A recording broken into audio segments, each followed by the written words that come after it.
There is a love that exists beyond what most people will ever touch. It is not the love sold in films, painted in soft light and flawless skin. It is not the love that rises only when it is easy, nor the love that survives only in the warmth of approval. This love burns deeper. It is carved from the raw stone of the human spirit, pulled from the depths where the light struggles to reach. To love beyond limits is not to love blindly. It is to love with eyes wide open, to see the shadows in another person and still choose to stand beside them, to see the flaws, the fears, the sharp edges and not turn away. Because anyone can love the mask. Only the rare can love the face behind it. Carl Jung knew this truth well. He saw that to love someone fully, you must first meet the parts of them they hide. And to meet those parts without judgment, you must first meet your own. For how can you embrace someone's darkness if you have not yet embraced your own? How can you hold their chaos without being torn apart, unless you have already learned to walk in the storm within yourself? The world tells you love is fragile, that it must be protected from pain, guarded from betrayal, wrapped in rules and contracts. But this kind of love is not freedom. It is a cage lined with flowers. It looks beautiful until the air runs out. The love beyond limits is different. It is not born from possession, but from presence. It is not, I will love you as long as you meet my needs, but I will love you because to love is my nature. It is not dependent on agreement, constant validation, or perpetual comfort. It does not vanish when the water gets rough. To reach this love, you must first strip away the illusions that keep most people trapped in conditional affection. You must see how much of what you've called love was actually an exchange security for compliance, affection for performance, warmth for silence in the face of truth. And then you must destroy it. Not the bond itself, but the transaction underneath. This is not gentle work. It is the kind of work that will make you question every relationship you have ever had, every promise you have ever made, every I love you have ever spoken or received. Because once you see the bars of the cage, you can no longer pretend they are vines. Loving beyond limits does not mean tolerating harm. It does not mean staying where you are diminished or destroyed. In fact, it demands the opposite. It requires boundaries so clear, so rooted, that love can flow freely without being poisoned by resentment. Because love without boundaries is not love. It is self-erasure.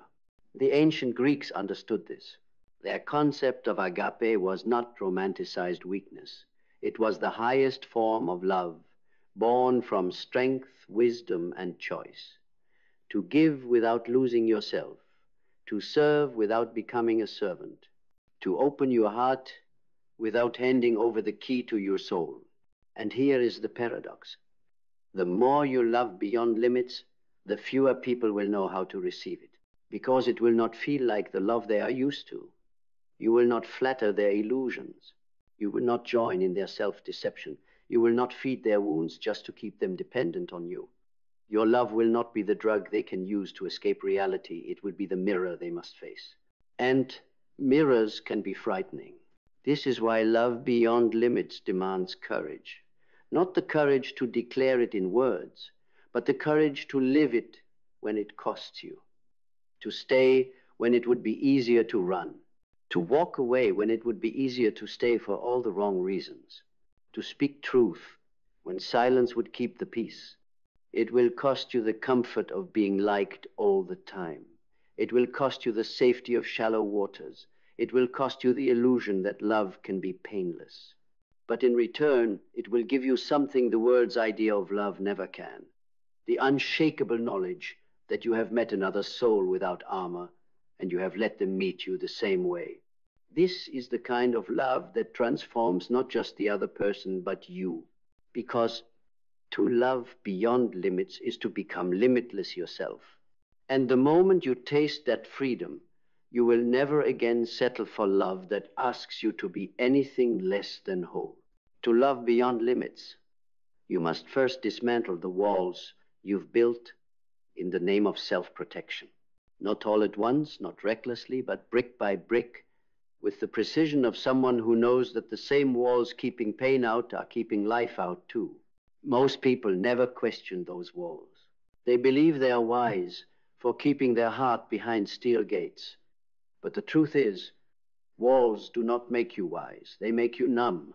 And numbness, masquerading as safety, is one of the greatest tragedies of a human life.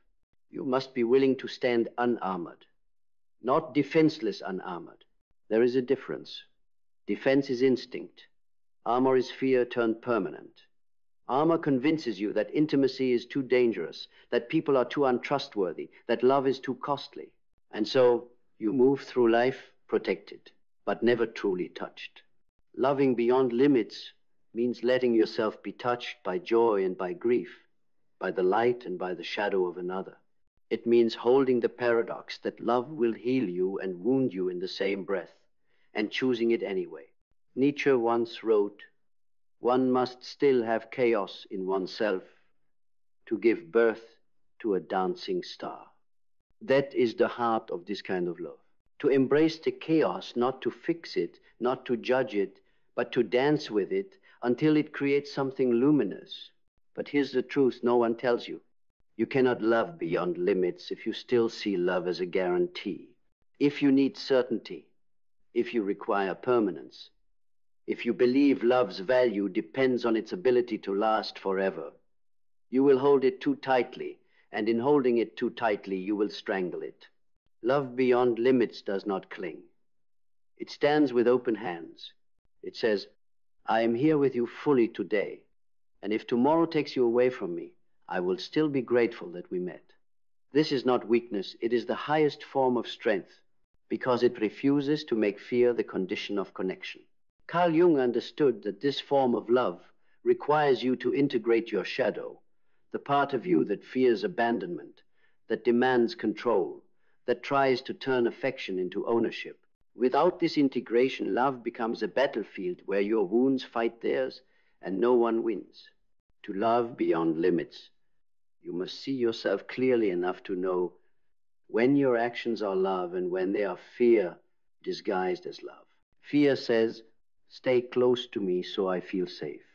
Love says, "I am safe enough to let you be free." And yet do not mistake this freedom for distance. Love beyond limits is not cold detachment. It is the opposite. It is presence so complete that it does not need to cage what it holds. It is a fire that warms without burning the house down. This kind of love will terrify those who have only known the transactional kind. They will search for the hook, the hidden condition, the fine print. They will ask themselves, why are they giving me this without asking for something back? And when they can't find the trap, some will trust you more deeply than they've trusted anyone, and others will run. Let them run, because the truth is, love beyond limits is not for everyone. Not because it is elite, but because it demands a level of self-awareness that many are not ready to face. It is easier to stay in the shallow end, where the rules are clear and the risks are small. But you are not here for the shallow end. You are here for the depths, where love is not measured by safety, but by its ability to change you. And change you it will. Because once you love like this, once you allow another soul to see you in your entirety, without shrinking, without hiding, you will never again be satisfied with anything less. This is the secret cost of loving beyond limits. It ruins you for the ordinary, and that is a price worth paying. When you love beyond limits, you begin to notice how small most human interactions really are. Not small in value, but small in scope, confined to unspoken rules, rehearsed gestures, and the quiet desperation to avoid discomfort. Most people love like they are renting a house, not owning it, careful not to scratch the walls, hesitant to rearrange the furniture, always ready to leave if the lease ends. But love beyond limits is ownership not of the other person, but of your role in the connection. You take full responsibility for how you show up, for the energy you bring, for the truth you speak. You stop blaming the other person for what you are unwilling to give, and you stop holding them hostage to needs you refuse to voice. In this space, Love stops being a battlefield of silent resentments and becomes a field of creation. Because when fear is no longer the architect, you start building something not for safety but for beauty. Yet here lies the paradox that will test you again and again. The deeper you love, the more loss you must be willing to face. Most people avoid the depths because they sense rightly that the deeper they go, the more it will hurt if it ends. And it will end in some form. Every love ends through distance, through change, through death. To love beyond limits is to make peace with this inevitability and love anyway. It is to hold someone knowing that one day you will have to let go, and to choose not to let that knowledge make you hold back. It is to accept that every moment is both a gift and a goodbye in slow motion. This acceptance doesn't weaken love, it strengthens it. Because when you stop clinging to the illusion of forever, you pour yourself into the now with an intensity that fear could never allow. Every word becomes sharper. Every glance carries weight. Every touch says, I see you, I am here, and I am not wasting this. Machiavelli wrote of power as the ability to act without being at the mercy of others. The same applies here. True love is the ability to give yourself fully without making the other person responsible for your survival. But to reach this, you must dismantle the lies you were raised on. The lie that love means completion, that someone else can be your missing piece, that finding the one will save you from yourself. Loving beyond limits is not about finding your other half. It's about meeting someone as a whole and loving them as a whole. It's about saying, I don't need you to complete me, but I choose to walk beside you. And because it is a choice, it is infinitely more powerful than need. Need traps people together. Choice lets them stay together. This kind of love will make you a rare presence in someone's life. They will feel the difference, even if they cannot name it. Some will rise to meet it. Others will shrink from it, because it demands they face themselves in the same way you have faced yourself. And here's the truth. You cannot force them. Love beyond limits never drags anyone where they are not ready to go. It opens the door, steps into the light, and waits to see who will walk through. You will lose people this way. And you will keep others not because you held them tightly, but because your love gave them the courage to hold themselves. This is the quiet, unglamorous victory of loving beyond limits. It does not always win hearts, but it always sets them free. And once you've touched this way of loving, you begin to see how rare it is and how misunderstood. People will look at the way you love and think it's reckless. They'll say you give too much. They'll warn you that you'll be hurt, that you're too open, too vulnerable, too unguarded. But what they don't understand is that your openness is not weakness, it is mastery. You've stood in the fire of your own fears and stayed long enough to know they cannot kill you. You've been broken before, and you've learned that love was never the weapon. It was the rope that pulled you back to yourself. You no longer fear the wound, because you no longer confuse it with death. And so you love without bargaining for guarantees. You love without keeping score. You love without hiding the sharp edges of your truth, because you know that the right kind of connection doesn't need you to sand yourself down to fit. This is what frightens people the most, that you can give yourself fully without being owned, that you can stay soft without being controlled, that you can care without being consumed. In a world where so much of love is really a tug of war for control, this kind of love feels dangerous because it cannot be manipulated. It cannot be bribed, guilted, or shamed into submission. It is not transactional. It is sovereign. And here's the secret.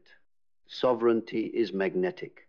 It draws to you those who are ready for the same freedom. It pulls in people who have outgrown the shallow rituals of performance-based affection and are starving for something that doesn't collapse under pressure.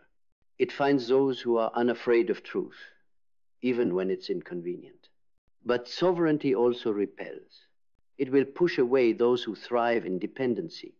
It will scare off those who want you to dim so they can shine brighter. It will offend those who mistake ownership for intimacy. And this is where most people falter, because losing people, even for the right reasons, hurts. To love beyond limits, you must accept this hurt without trying to patch it over with old compromises. You must resist the urge to crawl back into the smaller version of yourself just to be surrounded again. Because the truth is, the air is thinner up here. The circle gets smaller. But every person in that circle will be someone you can meet without armor, without pretense, without fear of being too much or not enough. And when you find even one person like that, you'll understand you never needed the crowd. You only needed the ones who could stand in the full weight of your love without running. That is the reward for loving beyond limits. Not that everyone will meet you there, but that the ones who do will make you feel like the whole journey was worth it. And the journey will have changed you so completely that you could never go back to the way you once loved. You will look at your past, at the versions of yourself that begged to be chosen, that measured every gesture to earn affection, that held back the truth for fear of being left, and you will feel both compassion and grief for them. Compassion, because they didn't know better. Grief, because they spent so much time loving with chains around their own wrists. Now you love with your hands free. You love in a way that does not demand the other person be a certain shape or live in a certain story. You no longer treat love as a sculptor treats marble, chiseling away at someone until they resemble your vision of them. Instead, you love as a gardener tends a wild garden, nurturing, yes, but allowing each thing to grow as it is meant to grow, even if it doesn't bloom the way you imagined. This is the part that is hardest for most to accept. Loving beyond limits means releasing control. It means accepting that you cannot prevent change, you cannot prevent distance, and you cannot prevent endings. It means loving without leaning on the crutch of permanence. But when you finally accept that nothing is guaranteed, love becomes more alive, not less. Because now you are present. Now you are paying attention. Now every glance, every word, every touch is alive with the awareness that it will never happen exactly this way again. This awareness turns love into an act of worship, not of the other person, but of the moment itself. You stop asking, will this last? And start asking, am I showing up fully while it's here? And in doing so, you stop trying to predict the ending and start writing the middle with more care. Carl Jung taught that wholeness comes from integrating all parts of the self, the light and the shadow, the desire to connect and the fear of loss. Loving beyond limits is a living expression of that wholeness. It is standing with both truths in your hands. I could lose you, and I choose you anyway. Most will never love like this because they will never make peace with loss. They will spend their lives building fortresses against it, not realizing that those same walls keep out the very depth they long for. But you will have walked through the fire, and you will know that the only way to love deeply is to risk deeply. And once you have loved this way, even if it ends, it will never be a waste. Because this kind of love does not just live in the other person, it lives in you.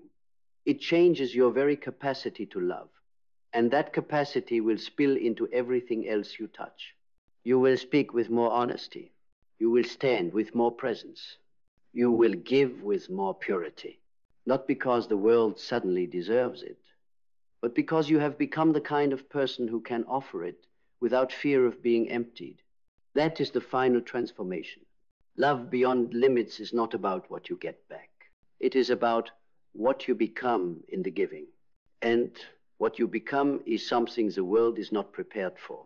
Because the world understands love as possession, as transaction, as an endless negotiation between two fragile egos. It knows the love that clings in fear, the love that hides in politeness, the love that turns into war the moment expectations are not met.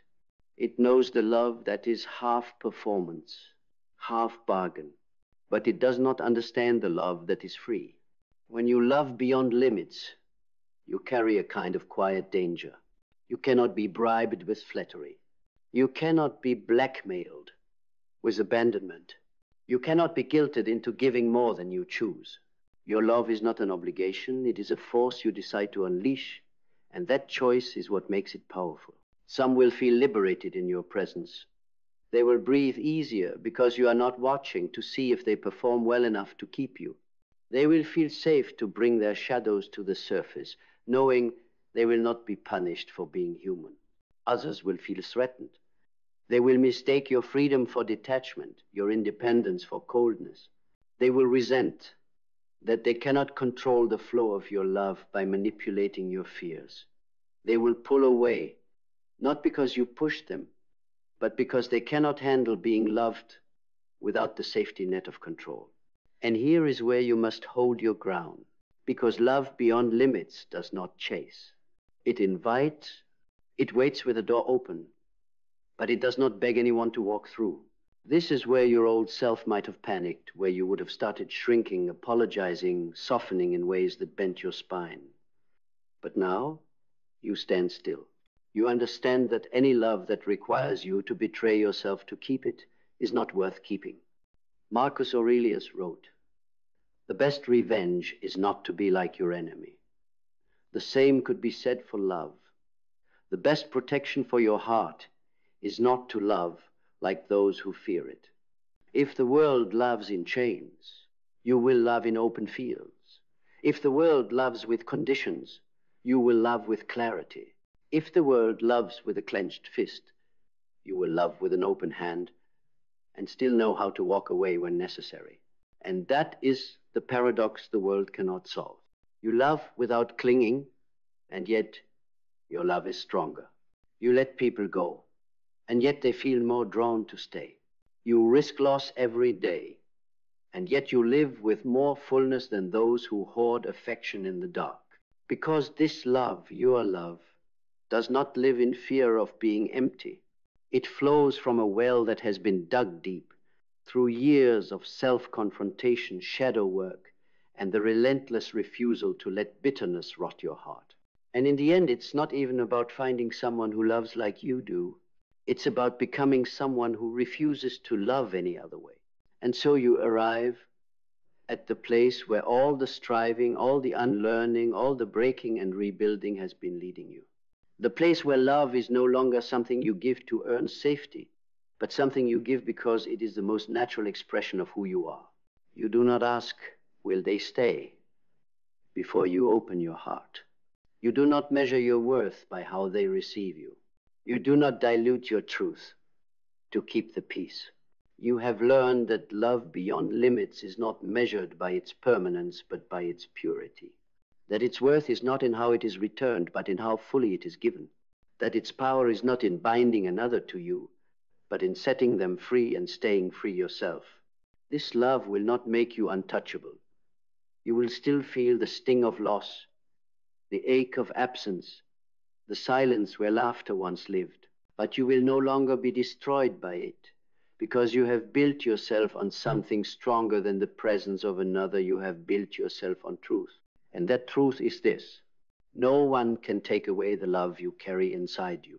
Not distance, not betrayal, not death. They can refuse it, they can leave it, they can fail to understand it, but they cannot erase it from you. The world may never fully understand this way of loving. It may call you naive, reckless, too much. It may test you again and again to see if you will retreat back into the safety of conditions and contracts.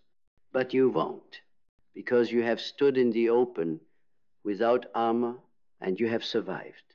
Because you have loved with nothing held back, and you have seen the way it transforms not just those who can receive it, but you yourself. This is your crown, not given by another, not voted on by the crowd, not fragile in the wind of opinion. It rests on you because you chose to place it there, and you chose to keep it there.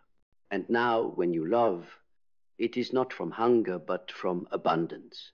It is not to fill the hollow in your chest, but to share the fire in your hands. It is not to bind, but to bless. And that quietly, steadily, unshakably, is how you love beyond limits. We've been lied to, not once, not in passing, but so thoroughly, so repeatedly, so seductively, that we've forgotten the shape of truth. The lie was simple: be good, and good will follow. But Niccolò Machiavelli knew better. He saw through the beautiful illusion long before modern minds dared to. He looked into the soul of man not with hope, but with brutal honesty. He saw that power is rarely kind, that virtue without spine is not virtue at all. It is currency for the manipulator, a leash worn by the obedient, a tool in the hands of those who will never play by the rules they preach. Machiavelli wasn't cruel. He was clear. He didn't tell you to be evil. He told you not to be naive. Because goodness, true goodness, is not passive. It is not the smiling martyr. It is not the perpetual appeaser. It is not the one who is loved by all. True goodness is terrifying because it sees the dark. It knows the dark, and it chooses the light anyway. But only after making peace with what the world truly island. You were taught to be soft, to give endlessly, to sacrifice without limit, to turn the other cheek even as they spit in your face. And so, piece by piece, you became hollow, lovable but resentful, generous but bitter, seen as good but feeling used. And the world applauded it, because the world doesn't reward real virtue, it rewards obedience. But Machiavelli whispered what most are too afraid to say: it is better to be feared than loved, if you cannot be both. Not because fear is noble, but because love, when not coupled with strength, invites predators. And predators do not pity prey, they consume it. This is the darkness they never told you about, the shadow beneath your goodness, the fire behind your smile, the warrior inside your empathy. You think your pain comes from loving too much, but it doesn't. It comes from refusing to protect the one who loves. You, because the person you've been betraying the longest, the one you constantly sacrifice to please others, is the version of you that knows how to say no, the version that knows how to enforce boundaries, the version that doesn't beg to be seen but commands respect. That version is still alive, buried under layers of politeness, shame, trauma, and survival. But it's not dead. It's waiting.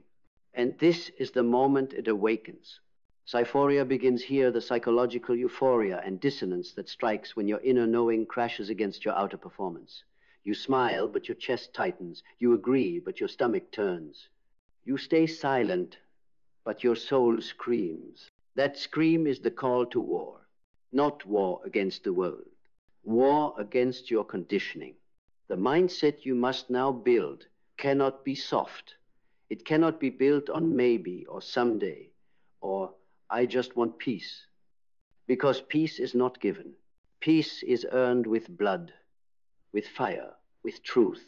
And the truth is, the world only respects what it fears losing. It does not value selflessness. It does not cherish kindness. It does not protect the gentle, unless those traits are backed by power. So now, belief becomes your blade, not the flimsy belief handed to you in classrooms and sermons, not the belief in systems that profit from your submission, but belief in yourself raw, unfiltered, unapologetic, the belief that you were not born to serve everyone else's comfort, the belief that your boundaries are not rude, they are holy, the belief that goodness without power is not virtue, it's vulnerability. This is clarity, cold, sharp, sober, clarity that burns away the fairy tales you were sold, clarity that says, if you are going to be good, you must also be dangerous, not reckless, not cruel, but unwilling to be used. You must learn to say no with a calm that freezes the room. You must learn to walk away not to punish, but to preserve. You must learn to wield silence like a sword, not to surrender. This is the clarity Machiavelli spoke of. The clarity that sees humanity not as it should be, but as it island. The clarity that sets you free from the prison of being liked. Because being liked is not safety. Being liked is not power. Being liked is not love. Being liked is often the tax you pay for being forgettable. But being respected, that is earned. And it begins with vision. The vision of who you could become if you stopped watering yourself down. The vision of who you'd be if you stopped chasing acceptance and started chasing alignment. The vision of a you that doesn't just give, but chooses when and how to give, with precision and purpose. This vision doesn't whisper. It roars. It shakes the walls of your old identity. It haunts the roles you've played. It demands a funeral for the version of you that couldn't stand alone. And now you bury that version. With fire, with honor, with finality. Because your life does not belong to those who fear your boundaries. It belongs to you. And it begins now. And from that fire, where your old self is reduced to ash, emerges the one you were always meant to become. Not the agreeable version, not the polished, publicly acceptable version, but the real one, the one that doesn't flinch at silence, the one that doesn't beg to be seen, the one that doesn't perform. Discipline enters here not as punishment, but as prophecy, because you now realize your time is holy, your energy is currency, your presence is power. And to waste it, to pour it into people who drain you, into systems that silence you, into habits that dull you, is to betray the very self you just resurrected. So discipline becomes sacred. The morning becomes ritual. The choices become sacred geometry. Every word, every yes, every no, a testament to self-respect. Not the illusion of control, but the embodiment of alignment. You don't discipline yourself to become perfect. You discipline yourself so that your light no longer leaks through cracks of indecision, fatigue, and cowardice. And from this discipline comes action, but not frantic action, not desperate grinding. Strategic, deliberate, surgical. Because Machiavelli didn't glorify chaos. He glorified order, intentional order. A kingdom must be ruled. A self must be governed. And now you govern, not to impress, not to control, but to protect what is sacred. Your mission, your soul, your voice. You don't act for applause. You act because inaction has become unbearable. You've seen too much. You know too much. You've lost too much pretending to be soft for a world that never intended to return your grace. So you move, quietly, powerfully, unstoppably. And in that movement, something radical begins to happen. You feel grateful, not for comfort, not for ease, but for every scar that taught you strength, for every betrayal that opened your eyes, for every collapse that forced your rebirth. You are grateful not because you have what you want, but because you no longer tolerate what you don't.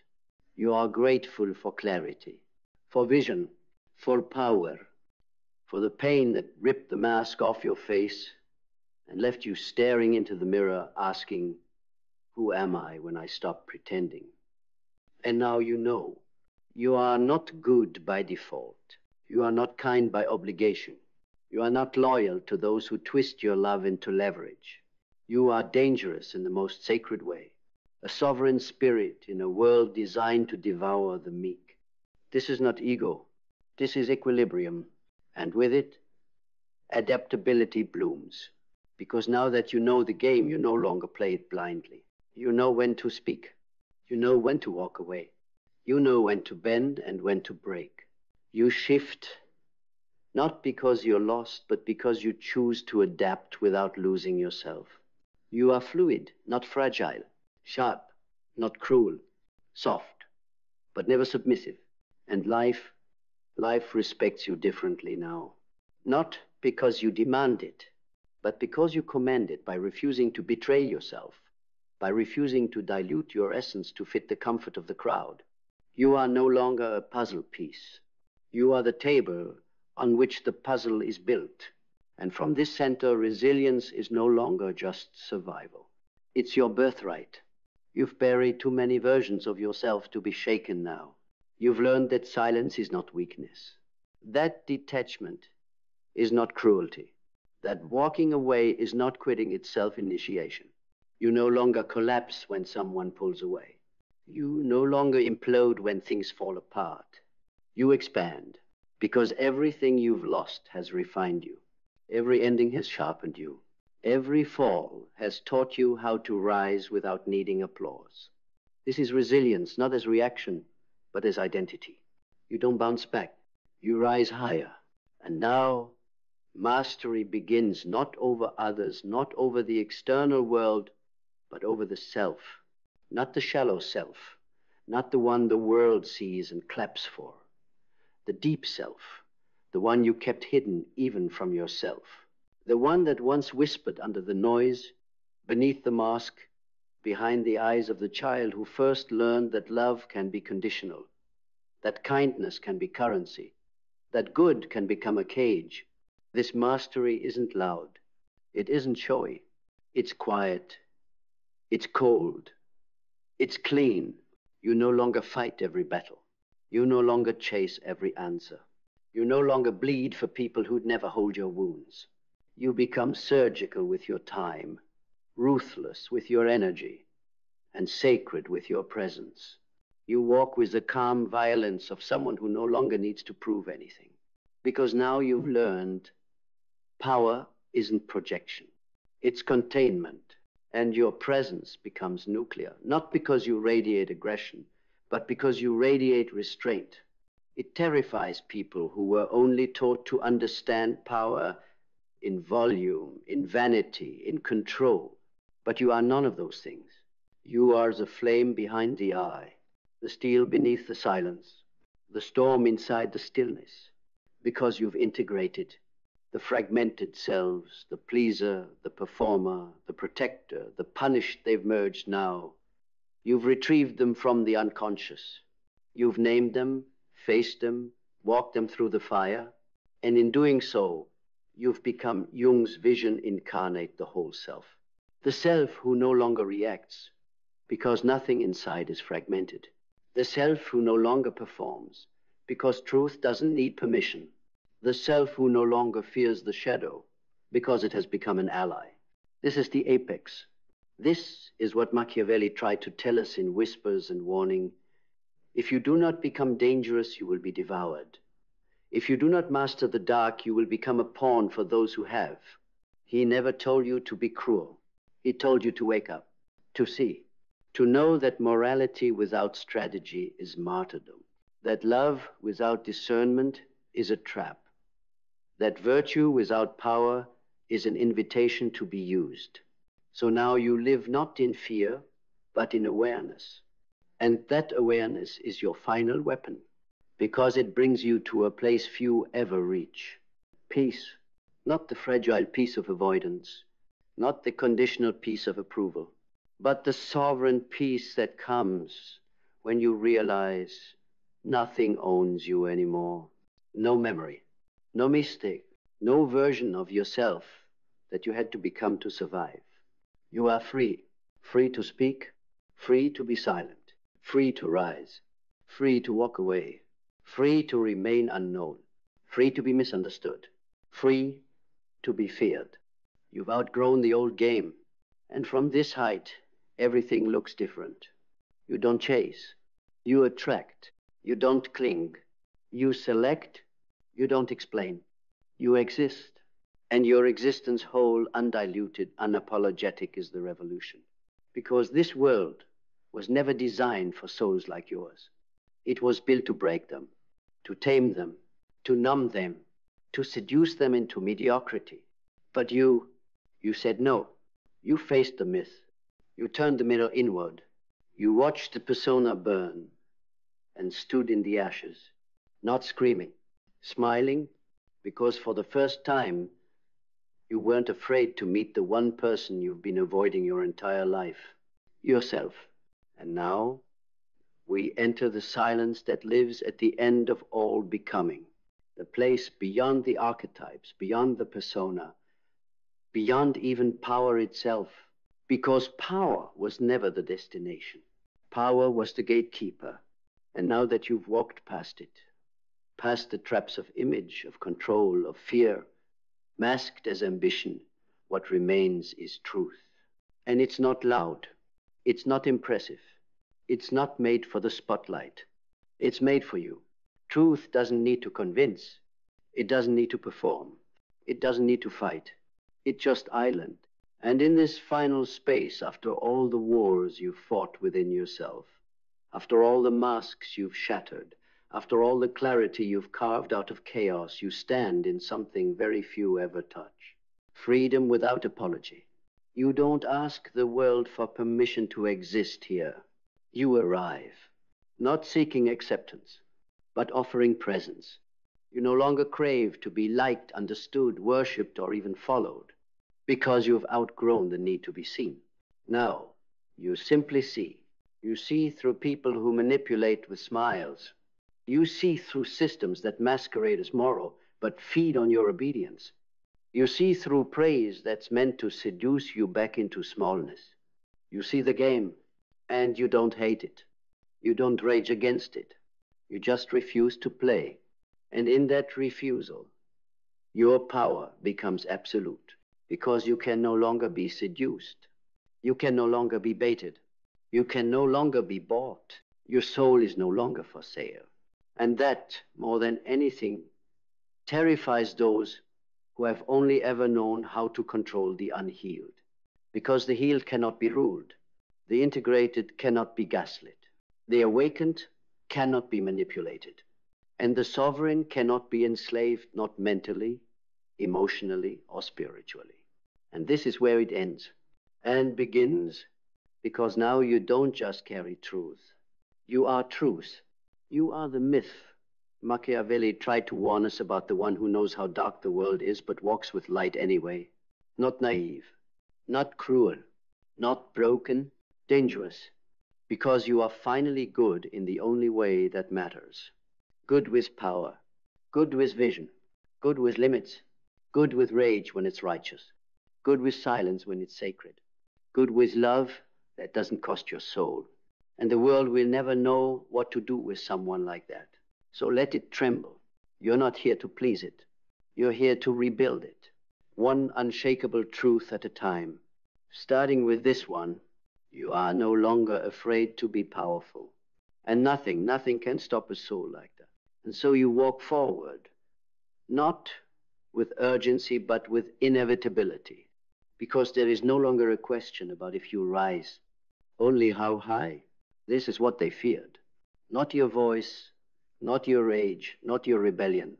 They feared your clarity. They feared your stillness. They feared the moment you'd stop asking for permission to exist and start acting like you never needed it. Because when a person becomes untouchable within, no manipulation sticks, no seduction works, no threat lands. This is not arrogance. This is fortress consciousness, built from every lie you survived, every betrayal you alchemized, every mask you shattered. And now you walk into rooms without adjusting your light. You no longer scan for approval. You no longer shrink in the presence of loud voices. You no longer wait to be chosen. You are the choice, not because you say it, because you live it in every breath, in every move, in every refusal to bend where bending would cost your essence. And this is the quiet revolution. This is the kingdom Machiavelli hinted at but never dared to describe fully, because even he knew there is something more dangerous than a cunning ruler. A free soul, a soul that doesn't play the game, a soul that burns with discernment, a soul that loves without chains, speaks without flinching, and sees through every veil. And now you are that soul, not perfect, but whole, not flawless, but unfuckwithable, not holy in the religious sense, but sacred in the existential sense, because you have become the god of your own narrative, the architect of your own archetype, the sovereign of your psyche. And from this place, you don't lead people, you liberate them, not by telling them who to be, but by showing them what's possible when you stop lying to yourself. You are no longer waiting for a savior. You are no longer hoping for validation. You are no longer flinching at shadows. You are standing in reality raw, unfiltered, undistorted. And the world, it feels that. It responds. It rearranges around the weight of your presence. Because when you move like truth, you don't follow gravity. You become it. You bend the world around your standards, your vision, your inner law.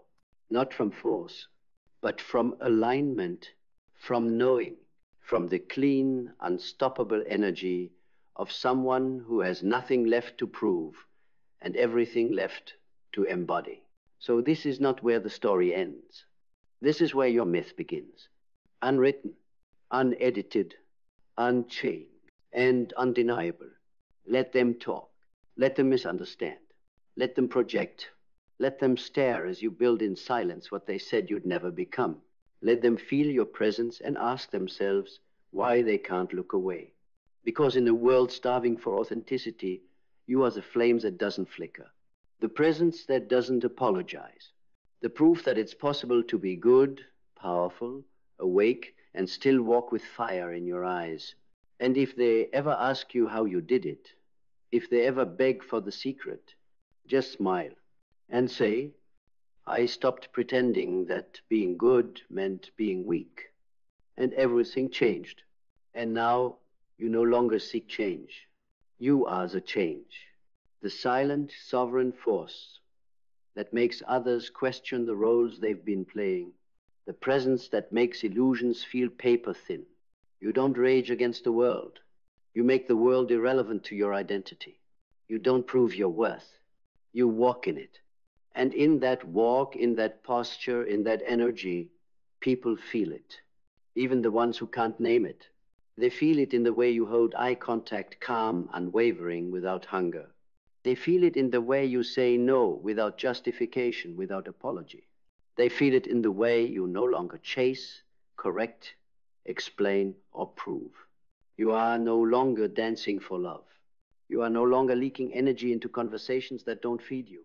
You are no longer offering pieces of yourself to people who would not bleed for you in return. Because now, you protect your power. You don't just own it, you steward it. You understand that your power is sacred. And sacred things are not thrown to the uninitiated. They are reserved. They are refined. They are revealed only to those who can meet them in truth. And you are truth now. Not the concept, not the theory, but the embodiment. And what is truth if not freedom crystallized? Freedom from old narratives. Freedom from the guilt of growth. Freedom from the illusion that to be kind, you must be silent. You've burned that lie to the ground because you've realized love without truth is bondage, and truth without love is tyranny. But you have become the integration. You are no longer at war with your own contradictions. You hold paradox like a sword in one hand and a chalice in the other. You are fire and water, steel and softness, the one who loves deeply and walks away cleanly, the one who can cry and command a room, the one who protects their heart like a vault and offers it like a sacred fire. This is who they could never manipulate, because you no longer need from them what you once needed. You've learned how to generate it from within. And now you walk like a sovereign temple.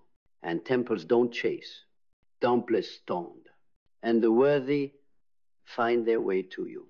Because power attracts chaos. And sovereignty attracts truth. You don't need to be many things to many people anymore. You only need to be everything to yourself. And you are, not in theory, in practice, in embodiment, in every decision to stay aligned when your old self would have caved. In every moment you choose solitude over self-betrayal. In every breath you take with a spine that no longer bows to guilt. This is not just healing. This is sacred warriorship. This is what it means to integrate the Machiavellian edge, not to become manipulative, but to become unmanipulable. To stop being the victim of your own virtue. To carry kindness like a blade, not a burden. And to let the world feel the weight of your integrity. Because now they do. You're not louder. You're not more reactive. You're just undeniable. And when you become undeniable, everything else becomes optional. Validation, permission, approval, all of it irrelevant. Because now the only question that matters is this: did I stay true to myself fully, fiercely, finally? And the answer is yes. And from that yes, you never bow again. Not to shame, not to fear, not to love that comes with conditions. You walk, alone when necessary, together when worthy, always whole. And this is the final ascent, not a climax, not a celebration, but a return to the throne within you that was never empty, only abandoned. You don't crown yourself with noise. You don't anoint yourself with praise. You sit in that seat with quiet breath and steady hands, because you remember now, you were never meant to beg. You were never meant to bow. You were never meant to break yourself just to be loved in fragments. You were meant to lead yourself through the fire, through the silence, through the unraveling of every illusion you inherited and every script you were forced to read. And now you walk unscripted. Now you love without losing yourself. Now you give without being emptied. Now you forgive without forgetting who you are. Because you are not here to be good in the way they taught you. Soft, small, subservient. You are here to be holy in the way only the healed can be. Truthful, whole, unshakable. They'll feel it in your stillness. They'll feel it in your silence. They'll feel it in your eyes when you look at them, not with need, but with knowing. Because now you see through everything, and you bow to nothing but your own soul. This is what Machiavelli hinted at, and Jung confirmed. That goodness without awareness is a trap, but goodness with consciousness, that is divinity armed. That is love with a spine. That is the storm wrapped in stillness. That is you now, fully realized, fully remembered, fully home. So go forward, not to chase, not to prove, not to fix, but to radiate, to walk as proof. That power doesn't need to be loud. That love doesn't mean losing yourself. And that wholeness was never something to earn. It was what you were before they taught you to forget.